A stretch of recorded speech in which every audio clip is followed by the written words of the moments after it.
Iya. Jadi karena perpustakaannya nggak keurus tuh banyak kayak alat-alat atau kayak benda-benda apa atlas yang globe. ya, bulat yang Iya, globe. ya itu dijual. Oh, dijual. Dijualin Sama adik kelas. Hah? Itu Ya. punya adik kelas atau gimana? Enggak, punya sekolah. Tapi dia Ya, jual. Dia jual. gue jual. Waduh. Merasa memiliki Anda tinggi ya? Itu waktu SD kan. Waktu Jadi SD. itu banyak keuntungan dari Oh, situ. banyak keuntungan. Jual Ya. globe, jual Jual atlas, Jual buku gitu. Dari sekolah. tengkorak-tengkorakan. Assalamualaikum warahmatullahi taala wabarakatuh. Waalaikumsalam warahmatullahi taala wabarakatuh. Kembali lagi hari ini bersama Mas Dimas. Oke, dengan saya nih. Sudah lama ya kita tidak bersapa dengan Mas Dimas. Wih. Apa kabar nih Mas Fajri nih? Ya, Baik. Alhamdulillah. sekitar 2 mingguan ya kita Iya. nggak take podcast ya. Aku podcast dengan ya bapak-bapak dengan teman-teman lainnya yang ya kurang seru. Waduh, jangan gitu dong. Kurang seru. Tapi tetap seru kontennya karena ada aku di sana. Weh, aku Hari ini kita ada kedatangan siapa nih? narasumber Wih. baru nih. Waduh. Boleh kenalin dulu mas-masnya Iya. ini siapa namanya? Nama gue Acit. Gue. Saya. Acit. Acit Lemon. Jadi Acit ini sebenarnya barista Almeida juga ya kan? Yang Tapi tertutupi. Yang Iya. tertutupi barista Sengaja. undercover. Baru pertama kali muncul di podcast. Di Almeida. podcast. Waduh. Bagaimana perasaannya setelah muncul di podcast ini? Kaget Kaget. Waduh. Kenapa Iya. kagetnya tuh? karena Anda ngagetin tadi. Wih, Ayo, jump ayo, scare. ayo. Lebih ke jump scare ya Pak ya. Jadi hari ini kita feel free aja, santai, kita Iya, ngobrol-ngobrol santai. Ngopi. Ngopi. Oh iya dong. Ada kopi susu bincau muara di sini. Wih, kopi susu bincau nih. Iya. Boleh saya coba nggak? Coba. Bincau muara. Berjamaah. Bincau lagi ya kan. Ah. Kemarin pematon, sekarang bincau. Gokil. Ini ngomong-ngomong kopi susunya kita pakai susu Greenfield ya. Wah, Iya. yang kemarin endorse Greenfield masuk. Nih, kita pakai susu Greenfield. Iya. Greenfield masuk dong ke Joglo juga dong. Wah. Dengerin.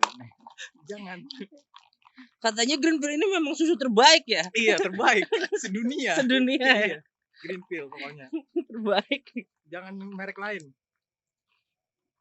Kalau mau Risa jodohnya roti, Greenfield jodohnya kopi. Waduh, ada jodohnya. Ada. Sayangnya aku dan dia tidak berjodoh. Buset. Jadi kita hari ini ngomongin apa nih? By the way kopinya enak nih. Waduh. iya. Kenapa kopi Almeida nih kayaknya selalu enak ya? Waduh, karena diracik oleh barista pilihan. Oh, Salah satunya seperti Mas Acit. Mas Acit. Waduh. Emang Mas Acit seenak apa sih racikannya? Waduh. Dari Mas Fajri juga. Oh, dari ya. Mas Fajri juga. Resepnya dari aku terus diturunkan ke Acit. Diturunkan. Mungkin akan diturunkan ke anak cucunya nanti. Ini adalah resep turun temurun. Padepokan ya. Padepokan. Padepokan orang-orang Depok. Waduh. Bakar dulu kali. Bakar. Jangan bakar rumah tapi. Aduh, komedi Acit. Memang babi nih Acit nih. Kita hari ini ngomongin apa nih Mas Fajri? Kita hari ini ngomongin uang. Ngomongin cara mencari uang. Cari uang nih. Cari duit. Cari duit ya kan. Duit. Ya. Mana tuh cari duit? Kalau Mas Fajri sendiri nih kira-kira ada pengalaman unik apa nih dalam hal mencari duit? Entah Mencari itu duit. dalam industri kopi atau di luar industri kopi. Yang unik ya kalau mencari duit. Oh, ada. Apa tuh? Aku pernah mencari duit lewat jadi clicker. Clicker, Ya, jadi ngeklik iklan iklan. Nah. Iklan dan link. dan link. Dibayarnya pakai dolar. Iya. Lumayan pakai tuh dolar. Mas. Enggak lumayan. Oh, Jadi satu klik itu kira-kira 0,03, Pak. Jadi kita harus mendapatkan mengklik 1000 kali Seribu. kan. baru dapat berapa dolar? Baru dapat $3. $3. Dan itu tuh batas penarikannya harus $5. Harus $5 baru bisa ditarik. Paling sedikit. Menjalani kegiatan sebagai clicker itu sudah berapa lama tuh? Waduh, saya menjalaninya dalam 3 hari. 3 hari. 3 hari dan 3 hari. bertahan. Bisa Tahan. sampai cair nggak? Tidak. Tidak. Tidak cair juga. Itu adalah salah satu hal yang melelahkan. Yang konyol juga. Konyol. Pasti karena sangat membutuhkan uang Sangat ya. membutuhkan uang di akhir bulan. BU ya, BU. Aduh, kemana ya saya harus mencari duit? Cara cepat mencari duit adalah Judi online. Judi online.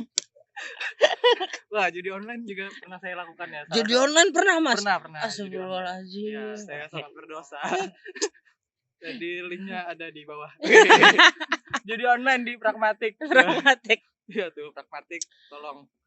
Terus sebagai clicker itu awalnya dari mana sih? Kau tahu ada profesi orang apa sih? Kira-kira aku kerja apa ya? Oh, jadi mas-mas tukang klik aja gitu. Waduh. Jadi itu emang ada dari dulu budayanya budaya. Salah satu cara mencari duit di internet.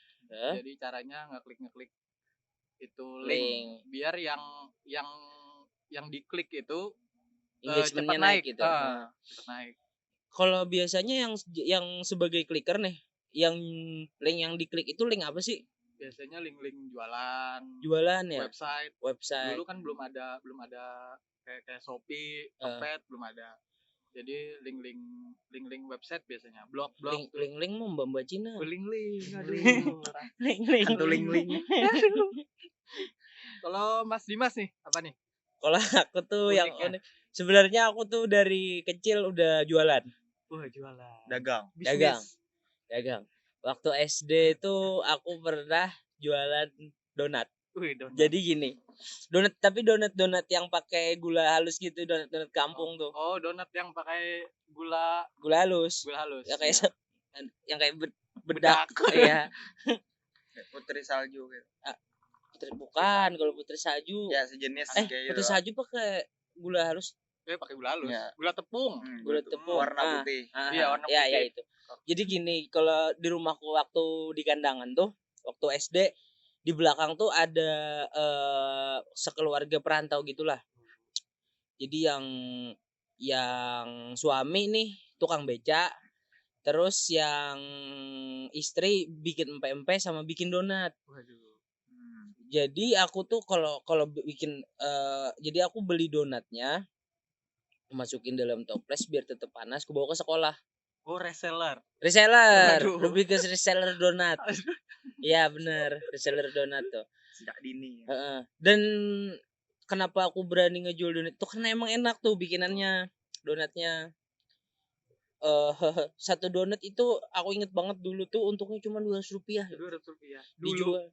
Dijual 1.000 kan, biasanya donat 1.000. Belinya 800, modalnya 800 rupiah. 200 rupiah itu cukup buat apa tuh? Apa ya? Ya buat donat. 1.000. Tapi kalau nggak habis aku makanin sendiri. Waduh, gitu. rugi. Iya banyak dimakan. Yang modalin juga mamaku santai aja gitu. Santai aja. Dimakanin aja. Sekedar Jadi lebih menghabiskan. Sekedar kayak membiasakan aja gini loh. Membiasakan diri makan donat. Iya benar, menghabiskan yang tidak penting. Merugikan orang tua. Lebih ke membiasakan kalau kayak gini loh cari uang gitu. Iya. Ini loh caranya, jalurnya bisa dengan cara reseller donat. Sekarang kalau reseller sepatu ada. Waduh. Ya kan kaos ada. Genset apa permen. Cap kaki 3 bukan permen, Pak. Kalau Mas Acit nih apa? Belum, masih ada nih. Oh, masih ada. Masih ada nih. Panjang. Masih ada nih. Lanjut santai. Jadi habis itu kan lulus nih SD-nya. Alhamdulillah. Paket enggak dong. SD lulus, SMP masuk pesantren. Zaman SMP angkatanku tuh itu lagi naik lagi budaya pomade. Oh, pomade. Jadi waktu karena di pondok tuh memang aku sering keluar gitu, sering kabur ya kan, sering keluar entah itu izin atau dengan cara kabur. Nah waktu di luar tuh aku searching nih di internet, ada nggak ya kira-kira supplier pomade nih yang daerah sini aja, daerah Banjarbaru Banjarmasin. Ternyata ada, dan dia mau nganter ke pondok. Jadi biasanya tuh kalau orang tua aku datang atau minjem HP orang, kalau di anak pondok pasti udah ngerti kalau mau nelpon tuh minjem HP tamu, biasanya minjem HP orang, numpang nelpon lah. Iya. Ku telepon yang si salesnya ini, yang si penyuplainya ini. Bang, nih ada pesanan pomade ini. Iya. Dia datang ngantar dengan harga retail dan kujual dengan harga resell. Waduh. Begitu. Untungnya untungnya karena nggak bayar ongkir sih. Oh iya. Alhamdulillahnya orangnya mau nggak dibayar ongkir. Karena mungkin dia lihat masih anak-anak dan pesantren juga kayaknya. Gitu jualan agama lah. Sekalian beramal. Nah, itu padahal di pondok itu isinya cowok semua, tapi entah kenapa pada senang pakai pomade gitu. Pomade kan buat cowok. Iya, tapi kan siapa yang mau didandanin maksudnya? Oh iya. Siapa yang mau didandanin pakai pomade? Mau kemana juga nggak ada lawan jenis. Kalau ngaji pakai peci. Pakai peci, dalamnya klimis. Waduh. Si buka Genji. Nah, terus habis itu lumayan lama tuh. Lumayan lama bisnis itu sampai aku akhirnya lulus pondok. Waduh. Akhirnya aku punya partner dan beberapa anak-an lah. Waduh. Di anak pondok buah. tuh. Yang tugasnya nyari customer. Nanti aku dikasih persenan berapa. Waduh. Gitu. Lumayan tuh jadi tuh bisnisnya. Waktu aku lulus pondok ke SMA nih akhirnya lulus pondok sebenarnya nggak lulus banget sih, cuman sampai SMP. SMP kalau lulus kan sampai SMA-nya tuh biasanya sampai SMP-nya nih. Iya, kabur. Enggak, Oh, emang enggak. stop di sana aja Stop di ngambil yang sana. SMP-nya aja. Terus pas di SMA itu aku sempat waktu kelas 1 awal tuh jualan pomade juga yang masih kayak gitu. Akhirnya itu eranya waktu masih naik tuh, sempat kan beberapa tahun yang orang pada pakai pomade, mau tidur pakai pomade, mau lempar lembing pakai pomade. Pokoknya pomade lah semuanya. Bahkan mau ziarah pakai pomade. Waduh, pomade for everything. Iya, asli. Kewajiban. Kepala pada licin ya kan. Klimis. Waduh, berat. Asli. Terus akhirnya aku pikir nih kenapa nggak bikin sendiri aja gitu. Waduh, mencoba produksi sendiri. Akhirnya produksi sendiri. Oh. Dan itu lumayan main, Mas. Waduh, lumayan main. Main banget. Menguntungkan. Sangat. Waduh, sangat. Kalau sebenarnya kalau di daerah kita nih, especially di daerah Kandangan ya aku dulu ya. Itu tuh paling terkendala di bahan baku dan lagi-lagi balik ke ongkir gitu karena bahan baku pomade ya wax gitu, yang beeswax, lilin lebah. Itu tuh harus per kilo belinya. Jadi satu bahan aja sudah 1 kilo nih ongkirnya. Belum bahan yang lain berapa kilo, belum bahan, dan nggak ada setauku waktu pada saat itu nggak ada produksi di Kandangan. Jadi harus memang mengharuskan bayar ongkir gitu. Dan dulu juga nggak ada Shopee gratis ongkir, nggak ada minimal pembelian 30.000 gratis ongkir, nggak ada. Kantor pos. Jadi gitu terkendala di ongkir, paling mahal-mahal di ongkir lah. Terus bikin sebenarnya kalau kosnya tuh murah, Mas. Murah.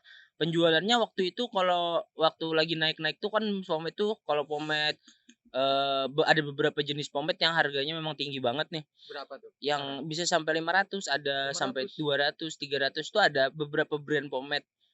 Yang sebenarnya kalau yang orang di skena perpomadean sendiri udah tahu nih kira-kira paling bahannya ini, cuman ya brandnya aja gede gitu. Kayak rokok juga. Bahan bakunya tetap murah. Bahan bakunya mungkin dia ada apa ya kan? Cuman harganya tinggi. Karena brandnya gede aja gitu. Harganya tinggi. Saat itu udah harga ratusan. Nah, di pasar Kandangan aku ngejual dengan harga 60.000 doang. 60.000. Dan lupa aku berapa gitu per wadah. Pokoknya itu sudah lumayan tuh 60.000 tuh. Kosnya tuh kalau nggak salah cuma 25.000 apa 20.000 kan gitu. Lumayan tuh bersih. Lumayan. Kalau udah kali 3 tuh ya kan 200% tuh. Jualannya kira-kira berapa satu minggu berapa tuh? 1 minggu tuh. Jadi aku sistemnya tuh gini. Pertama yang ku pegang. Jadi aku tuh dulu bikin tuh ada 3 varian aroma. Jeruk, vanila, sama apa ya satunya ya? Karet. Bukan. Karamel. Topin. Monin. Masuk ya Monin. Iya. Aku sistemnya tuh pertama aku jual sendiri beberapa nih. Terus ada yang ku taruh di barber, di salon, di tukang cukur rambut. Gitu. Dan aku patok tuh gak boleh di atas 80.000 per kalengnya, per piece-nya. Bebas jual mau harga berapa yang penting jangan terlalu tinggi lah. Dan itu lumayan. Kemasannya kaleng. Plastik. Oh, plastik. Plastik buat apa lempok gitu. Buat muka, merubah muka gitu. Waduh. Itu Operasi, namanya operasi. plastik. Lumayan tuh kalau di total rata-rata nih, Rata-rata. karena kan nggak bisa dipastikan tuh tiap minggu. Seminggu itu adalah 20 kaleng. 20 piece. Waduh. Lumayan kan? Lumayan. Tuh untuk dipasar kandangan aja loh, dan Nah. distribusinya belum menyebar gitu loh. Oh, berarti masih wilayah kandangan belum coba keluar. Belum. Karena memang waktu itu memang baru masuk SMA. Oh iya iya. Dan alhamdulillahnya circle kan di situ-situ aja nih, pertemanan nih. Ya yang dimainin ya di salon itu. Salon itu. Akhirnya sebenarnya dalam membuat pomade itu kalau mau ngelanjutin kayaknya enggak deh. Karena kan sekarang skenanya udah mulai turun nih. Iya. Orang kemana gitu. Siapa yang masih ada sih beberapa orang yang masih pakai pomade. Iya. Aku masih pakai pomade. Ke acara mungkin atau kerja atau sekolah gitu. Cuman kan enggak sekencang yang dulu nih. Iya. Kalau aku sih pribadi selalu pakai pomade. Selalu ya? Apalagi kan pandemi ini anak-anak pada gondrong. Pada gondrong. Ini budaya gondrong mah. Budaya gondrong. Sekarang malah budaya gondrong kan. Udah terus ada potongan-potongan kayak Korea yang tublok, mulet, ada French crop, yang gitu-gitulah. Terus ada sekarang banyak varian. Sebenarnya pomade itu cuma salah satu varian hairstyling. Ada hair gel, ada hair cream, ada hair energy, ada powder. Yang sekarang kan ada powder tuh. Powder macam. Waduh, tompin hijau. Pomade ya berarti. Lumayan menguntungkan. Lumayan menguntungkan sebenarnya. Ya itu cuman kendalanya paling mencari bahan baku. Terus sekarang marketnya juga udah jarang. Sama ngebersihinnya, Mas. Ngebersihin alatnya. Allah itu susah banget. Karena dia kan basicnya lilin nih. Lilin kan nempel kalau nggak kena panas. Jadi tekniknya tuh nih bocoran dikit nih. Waduh, bocoran dikit. Tekniknya tuh yang biasa aku pakai tuh namanya double boiler. Jadi di bawah tuh ada panci isinya air. Di atasnya panci lagi. Oh, ngapung gitulah. Nah, jadi dia nggak langsung kontak ke api. Oh iya. Dari air panas saja. Jadi lebih dilelehin kan di atasnya tuh. Nah, kalau ngebersihinnya pertama dari panci nih. Panci kita sikat, nempel disikat. Iya. Sikatnya kita bersihin, nempel di lantai. Jadi sikatnya kita bersihin, lantainya kita bersihin, mungkin kita gesek-gesek pakai kaki lagi atau pakai sikat lagi, nempel lagi di sikat di kaki gitu. Jadi solusinya jadi nggak usah bikin pomade. beli aja gitu. Banyak sekarang kan pomade yang beredar yang murah-murah, udah nggak setinggi dulu lagi lah harganya. Wajib pakai Gatsby saset. Gatsby styling pomade ya. Iya. Yang mana? Yang cola apa yang merah? Biru. Isinya merah. Merah. Itu jenis apa tuh? Gel. Itu bukan, itu pomade cuman water base. Oh iya water base. Bukan free base. Pen base. Jadi kalau pomade nih, waduh, ini dalam juga nih masalah pomade nih. Berarti topiknya jadi pomade. Cara mencari membuat pomade. Tutorial. Dulu tuh masih banyak YouTuber pomade, YouTuber styling rambut, masih banyak kalau review pomade di waktu SMA tuh. Sekarang udah pada kemana nggak tahu lah. Mengganti pomade pakai susu enak tuh ada kan? Ganti pomade. Nah, dulu aku dapet trik kayak gitu. Kalau jadi pomade itu basically, kalau pomade lah, kita let's say pomade aja nih, nggak usah ke hair cream atau yang lain. Itu kan biasanya terbagi jadi dua nih. Ada yang water base, ada yang oil base. Iya. Ada yang base-nya air, ada yang base-nya minyak. Nah, kalau yang kita pakai buat di outdoor yang tahan lama nih, yang keras, itu biasanya oil base.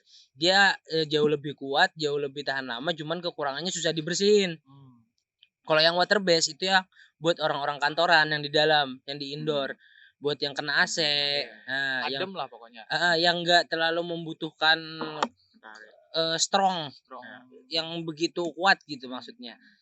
Jadi dia kalau pomade, nah misalnya kayak Mas Fajri pakai Gatsby yang styling pomade tuh, bawa aja ke matahari dia bakal leleh. Kalau biasanya olahraga biasanya meleleh ke dahi sini.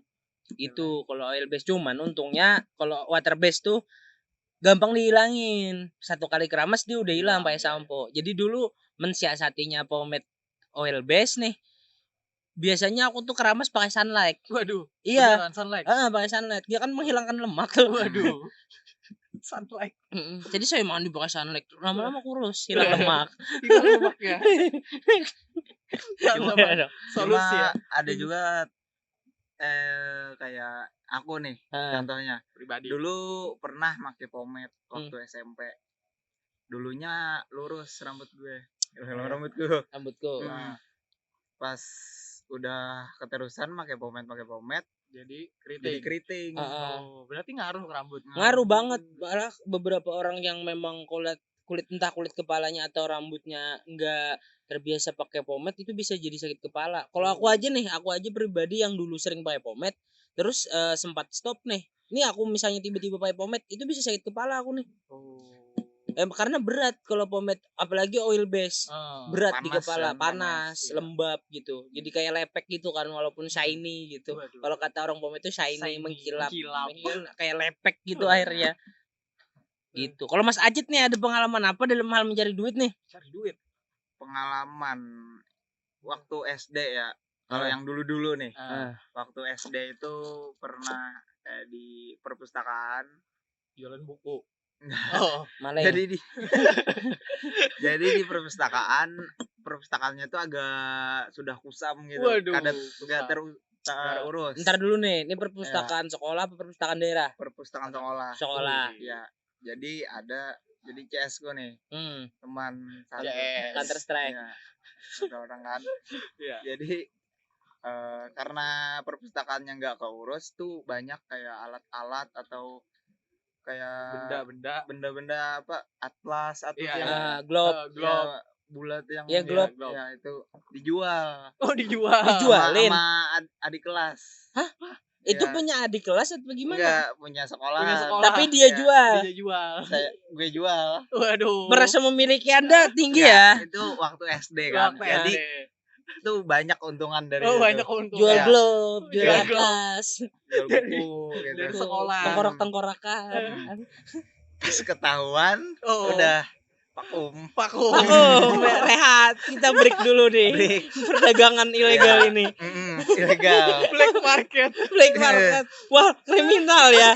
Kriminal. Mas Acit nih kriminal. Dari SD sudah jual. Dari SD kan. Tapi ketahuannya gimana tuh? Ketahuannya ya dihukum gitu, nggak suruh ganti, tapi cuma dihukum. Hukumannya karena apa? Anak-anak ya hukumannya bersih. Penjara anak. Bersih sekolah WC gitu. Dikurung di kelas 5. Waduh, digebukin. Kenapa di kelas 5? Sampai malam. Itu dapat ide dari mana jualan alat-alat tuh? Jadi sama CS gue nih, satu orang kan yang sama-sama kriminal nih, partner in crime lah. Iya. Bingung nyari base camp di mana. Waduh, base camp. SD. Iya, emang SD gitu kan main geng-gengan, bocah-bocah. Base camp. Iya, jadi cari-cari pas dapat lokasi yang pas buat duduk-duduk santai. Yang which is di perpustakaan. Iya, di perpustakaan. Yang sunyi gitu. Pinggir hutan tuh. Waduh, di pinggir hutan. Iya. Nih, ntar dulu nih perpustakaannya emang pisah. Sekolahannya. Oh, sekolahannya emang di hutan. Iya. Di hutan. Di pinggir hutan. Kan sekolahan gue di kampung, pantai. Oh, pantai. Ya, pantai, bukan pantai. Ada hutan, ayo. Bukan. Hutan apa? Namanya pantai. Oh, namanya pantai. Iya. Nama desanya pantai. Oh, namanya pantai. Iya, namanya pantai bukan pantai. Namanya pantai, cuman dataran tinggi dataran rendah.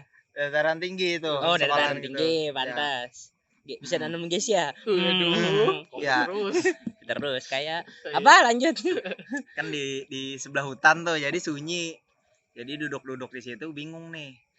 Uang nggak ada kan buat udah habis gitu kan. Rokok. Enggak. Oh, belum ngerokok. Belum pernah rokok SD. Masih makan-makan gitu. Makan-makan. Beli mie gitu. Jajan-jajan sosis gitu ya. Telur gulung. Lidi-lidian. Kehabisan uang. Jadi pendapatan dari situ tuh sangat menguntungkan. Waduh. Waktu SD tuh. Akhirnya kebeli lah dessert box ya kan. Enggak, kayak sehari itu bisa dapat 20.000. Oh, lumayan tuh SD. Dijual sama adik kelas 1, kelas 2 gitu. Oh, 20.000. Ya, masih polos-polos gitu. Oh, mantap ya. Nih buat teman-teman nih, ya berarti kan di sini ada 2 cara mencari duit. Gitu kan. Ada yang jalur halal, ada yang jalur haram. Haram. Enggak, nih entah dari mana gitu idenya, anak kecil mana yang gabut dan gak punya uang punya ide gitu buat ngejual globe di perpustakaan, jual atlas. Dan itu dijual bukan dicuri buat dikoleksi loh. Bukan. Kalau orang emang kan ada penyakit klepto nih, penyakit maling nih. Itu kan biasanya habis dimalingin entah dia koleksi atau dianggurin atau dibuang. Ini dijual. Emang artinya emang niat nih, terorganisir nih. Emang BU bukan karena penyakit nih. Bukan karena penyakit, memang butuh duit. Iya. Awal-awalnya tuh masih ragu. Ini dibeli apa enggak gitu. Ada enggak yang pasarnya nih? Ada enggak yang beli? Ternyata anak-anak pintar yang kutu buku tuh membeli buku kami. Senang beli bola-bola dunia. Iya, sedangkan dia kalau ke perpustakaan udah dapat buku, udah bisa baca gitu. Tapi karena mau memiliki pribadi bisa dimiliki. Jadi dibeli. Iya, dibeli. Tapi kalau boleh tahu perpustakaan itu sebenarnya aktif enggak? Enggak. Oh, emang terbengkalai aja gitu ya. Oh, waduh aneh juga. Cuman kalau mencari duit yang agak lain nih, yang jalur kriminal, bukan kriminal sih, ada sih dulu waktu SD tuh. Menyalahi aturan tuh, malak-malakin temen dulu. Malak-malakin teman. Setiap hari. Kalau dulu ya, jadi begini nih, kalau di keluarga aku tuh walaupun nggak kekurangan lah, cuman dibiasakan kalau uang jajan itu nggak usah banyak-banyak, cuman dibekali, dikasih bekal makanan tuh ada lah, cuman duit jajan tuh sedikit gitu. Pendidikannya gitu. Jadi ya kita apalah realistis aja kan, duit dulu, ya kita butuhkan duit, butuh duit gitu. Jadi anak-anak anak-anak culun tuh dipakein 1.000 sehari, 1.000 aja gitu, 1.000 aja. Cuma 20 orang, 20.000. Adik-adik kelas ya kan 1.000 beli es apa gitu. Jadi sampai mbak-mbak kantin tuh utangin dulu. Jadi malak, cuman nggak malak banget lah, halus gitu. Maksa tapi berkedok utang. Tapi endingnya gini, dulu kan sok-sok tahu agama aja gitu. Nih utang nih mau diikhlasin nggak? Kalau nggak diikhlasin lu dosa lu gitu. Ya udah ikhlas. Ya udah ikhlas. 20.000 ikhlas. Emang yang dipalak anak-anak orang kaya. Gitu. Terus ada targetnya. Ada target marketnya. Terus kalau yang mbak-mbak kantin tuh gini, sebenarnya bukan mbak-mbak lagi, nenek-nenek padahal. Udah dikasih promo nih biasanya ya kan, karena sering jajan di sana. Misalnya nasi bungkus tuh harganya biasanya waktu dulu 5.000. Dijual 3.000 aja. Gitu. Ngutang dulu ya. Tapi sama nenek ini enggak dicatat. Jadi nggak tahu utang berapa. Waktu kelas 6 lulus lah, dan tidak ada beban ya kan. Dengan hutang-hutang itu bodo amat lah, yang penting lulus. Toh nggak balik lagi ke SD gitu ya kan. Hilang tuh berarti. Hilang. Waktu masuk pondok kena lah nih siraman rohani nih. Astaga, terhalang masuk surga karena hutang. Akhirnya enggak, sempat kesulitan tuh. Waduh. Nyari si nenek ini karena neneknya emang gak jualan. Neneknya udah ketuaan, mungkin tua banget. Waktu aku SD aja beliau udah tua banget gitu. Astagfirullah. Nipu nenek. Terus akhirnya ngomong lah sama mamaku nih ya kan, "Mak, sebenarnya aku nih ada hutang sama nenek ini nih." Dan kebetulan mamaku tuh alhamdulillahnya tahu, kenal sama nenek ini. Lumayan banyak, sebanyaknya anak SD berapa sih? Paling ya sehari berapa ribu, paling 50.000, 30.000 sampai 50.000 lah. Akhirnya ditelusuri oleh keluarga aku nih, si nenek ini ke sekolahan. Katanya udah nggak jualan. Cuman si anak dari si nenek ini, anaknya nenek ini melanjutkan jualannya. Enggak, Ustadz. Jadi lumayan adalah namanya. Nah, dicarilah si Ustadz ini. Akhirnya mamaku tuh ngomong sama anaknya bahwa aku nih punya utang dulu, dan dibayar lah. Syukurnya. Berapa tuh dibayarnya? 50. Oh, 50 tetap. 50. Kirain karena ada perubahan dari rupiah ke dolar kan harganya jadi naik. Enggak ada. Enggak ngaruh ya. Saya ngutangnya nasi loh. Waduh. Bukan apa kripto gitu. Itulah pentingnya pembukuan dalam suatu Bisnis. warung. Bisnis. Pembukuan penting. Aku pernah juga kayak itu waktu SMA. Jadi di SMA tuh ada acil kantin. Acil kantin lah. Jadi pas SMA kalau makan tuh dibayar, cuma ada kayak kerupuk, minuman itu dimiskan langsung pergi aja, bayar nasinya aja. Ya. Jadi kayak diiming-imingi setelah lulus nih balik lagi ke kantin yang pernah dimakan tuh. Setelah sukses gitu. Dengan mindset nanti kalau gue sukses gue bayar. Dengan mindset gitu. Begitu kalau anak kecil biasanya. SMA nyatanya tidak sukses. Nyatanya belum sukses. Tertunda lah pembayaran hutang ini. Entah jadi hutang atau diikhlaskan. Gak tahu deh. Tapi dosa nanti loh, endingnya sampai ini belum dibayar. Belum dibayar. Nanti jalan-jalan guys. Jalan-jalan. Bayar hutang. Bayar hutang. Nah, Mas Fajri ada nggak pengalaman kayak gitu tuh yang nggak bayar? Bayar ya pasti ada lah. Cuman kalau di SMP aku biasanya malak. Rada halus. Rada halus. Ya, yang mengatasnamakan teman. Iya, teman. Jadi aku nih punya atasan lah. Iya, atasan itu Nata Breheng. Tuh si Andi Breheng tuh kalau nonton. Dia itu kayak atasan yang nyuruh aku pribadi tuh kayak itu tuh palakin. Palakin. Nah, dipalakin lah tuh. Cuman kalau buat cewek-cewek itu buat pribadi. Cuman tetap mengatasnamakan si Nata Breheng ini. Nata Breheng. Iya, jadi dikolekin lah. Iya, jadi cewek-cewek duitnya masuk ke aku. Kalau yang orang-orang yang orang kaya yang cowok tuh masuknya ke beliau tadi. Atasan tadi lah. Atasan. Mahal. Itu lumayan loh. Jadi tiap hari Jumat tuh ada budaya itu. Ada budaya palak ya. Karena hari Jumat itu ada Jumat berkah. Iya, Jumat berkah. Jadi orang-orang tuh disuruh nyumbang buat ke sekolahan. Iya. Jadi kita alasannya itu. Waduh. Nyumbang. Lain. Jadi ada dua pilihan. Mending dipalak atau sumbangin gitu. Nah, jadi ada sebagian yang mending malak aja gitu kan. Karena dengan kita mengasih duit ke orang yang malak itu, kita jadi nambah relasi gitu. Iya, nambah relasi. Ditukar dengan pertemanan ya. Iya, pertemanan. Jadi kalau ada apa-apa itu kan biasanya kan jadi SMP ku itu di atas gunung tuh. Jadi kalau mau pulang itu cuman ada satu akses ke bawah. Nah, di jalur itulah. Jadi kalau ada apa-apa, gitu. Kenapa? Kalian yang megang. Iya. Kita bantu. Keamanan. Uang keamanan lah ya kan. Cuman yang dipalakin nih temen atau orang yang nggak dikenal? Teman. Semua. Pukul rata. Gokil. Atau ditemenin dulu gitu. Baru biasanya cewek.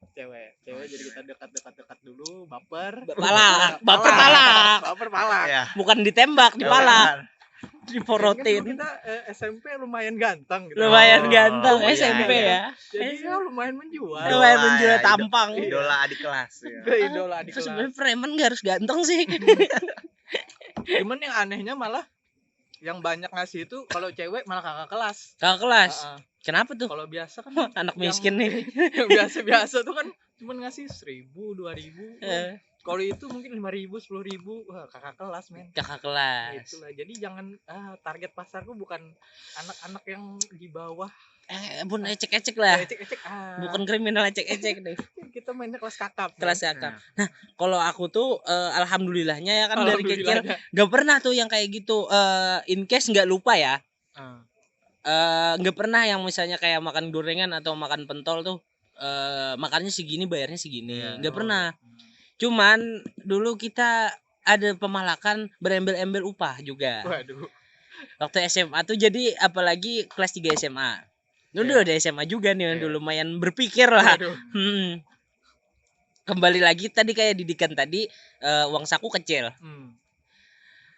Terus kebetulan waktu kita kelas 3 SMA tuh kelasnya di belakang dan lantai 2. Jadi agak males nih kalau mau ke kantin pas istirahat. Jadi disuruhlah ada teman yang lumayan berada nih. Beliin dong nasi sebungkus. Aku ya sebungkus juga. Iya. Nah biasanya pesanan dia tuh kayak cuman nasi sebungkus, nasi ayam Kentucky gitu sebungkus sama aqua. Nah si akunya nih, si kurirnya nih, nasi sebungkus, nasi ayam, gorengan 5.000. Waduh. Sama susu. Sama susu, minumnya banyak. Susu. Ayamnya 2 biasanya. Emang agak ngelunjak. Lebih banyak dari yang mesan ya. Tapi dia setuju gitu dengan embel-embel, nggak perlu kemana-mana nih, nge-stay di kelas. Iya. Mungkin dia bisa have fun di kelas dengan HP-nya atau dengan teman-temannya di kelas. Orang kaya cari kesenangan gampang. Kita aja itu apa simbiosis mutualisme lah ya, sama-sama senang, sama-sama untung. Jadi kayaknya sampai di sini aja nih kayaknya episode kali ini gimana? Segini aja ya? Segini aja. Apa kita lanjut nanti ya? Ya udahlah segini aja kayaknya. Segini aja kayaknya udah 35 menit juga nih. Kita potong aja dulu ya kan. Buat teman-teman yang mau tahu kelanjutannya nanti bakal kita upload lagi episode 2 kali ya. Episode 2. Jadi yang malakin orang episode 2. Malakin orang. Waduh. Episode 2 nih. Ya mungkin segitu aja dulu buat teman-teman. Terima kasih banyak. Jangan lupa like, komen, dan subscribe channel kita. Mohon dibantu ya teman-teman ya. Ya segitu aja. Assalamualaikum warahmatullahi wabarakatuh.